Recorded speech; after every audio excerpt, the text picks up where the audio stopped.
Hello, friends, and welcome back to Stories About Entitled People. Let's start our video with a story in which the family of our OP turned their lawn into a real Russian jungle. But before we begin, don't forget to subscribe to our channel if you're new here and turn on notifications so you don't miss a new video every single day. Here we go. No vines, but raspberry bushes are okay? Well then. Back a while ago, the entirety of our community, section of the town, was controlled by a committee, which was essentially a dictatorial oligarchy in disguise as a small-town group of associates. They controlled everything, from how tall your fence can be to whether you could install solar panels. They also happened to control how much paved area you could have in your yard, which seems reasonable at first glance. Now, my dad had broken both legs and injured his back severely in a car accident at that time, so we couldn't mow the lawn. We didn't want to hire someone to mow it for us since he was not making money at the moment, and we're not exactly balling financially. So we decided to let some crawling vines cover the grass and replant the grass when my dad could mow the lawn again. Except we forgot about one thing. Areas not covered with grass counted as paved unless they have plants growing on them, and vines don't count as plants. So when the monthly inspection rolls around, we're informed that the yard is not to code, and the vines must be replaced with something better. We find through reading the community handbook that berry bushes, including raspberry, blackberry, and boysenberry bushes, are allowed. We know what to do immediately. See, my parents had imported a bush of Russian wild raspberries when they first moved to the U.S. For those unaware, wild raspberries are basically the same as cultivated ones and taste a bit more sour, but the similarities stop there. The berries grow as vaguely connected clusters of large red bulbous spheres. The thorns are massive, and at least on this particular variant, the buds are quite sticky, to the point that fruit flies will often get stuck on them. And the worst part is that if given the chance, it'll spread across the ground like blackberry bushes. Can you see where this is going? The next year, after we'd torn up the vines and planted the raspberry bush, it had spread like wildfire, as no one was pruning it back. The inspectors were appalled to see the massive, tangled growth, but were forced to admit that we'd done nothing wrong. Even to this day, if we don't remove it, it's as good as preventing people from cutting through our yard. And to this day, every summer a swarm of hornets and bees descends on our quaint little neighborhood, turning it into a hellish, impassable land. And our second story. Self-metering flower pot defeats HOA. When I was in high school back in the late 90s, one of my teachers shared a story with the class in order to explain why we would have a substitute teacher the next week. This is by far my favorite story. My teacher was in his late 30s, married for only a couple of years, and over the summer, he and his wife bought their first house together. As is typical, the house was in a development that had an HOA. While he wasn't thrilled at the idea of a meddling HOA, it's a necessary and unavoidable evil. He went through the CCRs with a fine-tooth comb and decided that while there was some stuff he wasn't a fan of, overall he could live with it, so they signed the papers and bought the house. About a week after they move in, they get a non-compliance letter stating that the tree in their front yard was not an approved species and must be removed. Problem is, the tree was native to that spot and estimated to be 80 to 100 years old and was a pecan. I mention the type of wood for two reasons. First, a pecan produces nuts, obviously, and that's why the HOA said it can't be in the front yard. After all, a lawnmower flings rogue pecans through a neighbor's window, and there'll be an issue. The second issue is that this was in the Dallas, Texas area. The pecan is the state tree of Texas, and as such gets a little legal protection. Basically, to cut one down, you have to have a permit. To get the permit, you have to show the tree is diseased or a hazard. Just being in the way is not sufficient. My teacher's upset as the tree is large, provides lots of shade, and he likes eating pecans. He writes back to the HOA, who turn a deaf ear and point to the CCR and refer him to their legal team for any further questions. He then contacts the county and state, who both come back with he can't remove the tree without a permit or he'll face a very large fine and/or jail. He copies that letter and sends it along with his own letter in a certified envelope to the HOA lawyers. The lawyers come back that the CCR is binding. He's not allowed to have fruit or nut-producing trees in his front yard, but ornamental trees of flowers and flower pots, this part's important, are fine. If it isn't removed in 30 days, they'll begin fining him. At this point, he gets his own lawyer and turns it over to him. A couple of months go by, and we're to the part of the story where he's explaining why there will be a substitute. He'll be going to court to have a judge weigh in on the matter.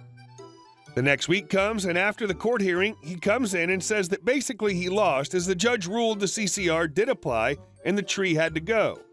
However, since it was a native tree at the time of development, the HOA would be responsible for all costs of removal, not him as the homeowner. Now, most people probably would have let it go at this point. Sure, you lost the tree, but it isn't costing you anything. Not my teacher. The man decided it was time to protest the overreaching HOA and their absurdity, so he got to reading. After going through the CCRs thoroughly, he took a quick trip to Home Depot and bought some hose, fittings, and a nice Kohler toilet. He set the toilet up in the middle of the yard right where the tree had been and ran the hose and fittings to his outside faucet so that it was hooked up for water and not hooked to a sewer. This is the front yard after all. Then he dumped some potting soil in the bowl and planted some decorative flowers. It took a few weeks, but the non-compliance letter came in stating he had house waste in front and it must be removed within 72 hours or he'd be fined. He wrote back saying there was no house waste. They responded again and he stated they needed to come show him where this supposed waste was. The next day, an HOA guy comes and points right at the toilet and says it can't be there. It's an eyesore. My teacher responded, "Sorry you feel that way about my self-watering flower pot, but I see nowhere in the CCRs that state what style of flower pot is or is not allowed." HOA guy gets verbally heated and threatens to call the cops, to which my teacher agrees. Having his bluff called, the HOA guy leaves. A week or so goes by and the class I'm in is pestering our teacher every day for new stories on this. He said he got a letter from their lawyers which he sent straight to his lawyer. His lawyer agreed with him that the CCR in no way, shape, or form puts any qualifiers or limitations on flower pots as the flowers are clearly visible. It doesn't constitute debris or trash in the yard. A few back and forth things happen between the lawyers, and then the HOA moves for a trial, which gets the same judge as before. The judge reviewed the case and dismissed it as frivolous. He did put in his remarks or decision something along the lines of, while the defendant's choice of flower pot is eye-raising and isn't traditional, there's nothing illegal about his use of a commode as art in his yard. The plaintiff has failed to demonstrate any sound reason this would violate existing rules and bylaws of their association. A 100-year-old pecan tree. Holy crap, that thing would have been expensive. If the HOA had to cover the cost of the removal, they should have also covered the massive reduction in property value for a tree that old. And our last story. Classmate wants me to work for free for 2 years. I graduated high school in 1989. Last week, I was contacted via Facebook by a woman I went to high school with and haven't seen or spoken to since. Another former classmate of ours had told her I was a writer and she wanted to find out if I wrote biographies. After some chatting, I realized she wanted me to write a book about her life story.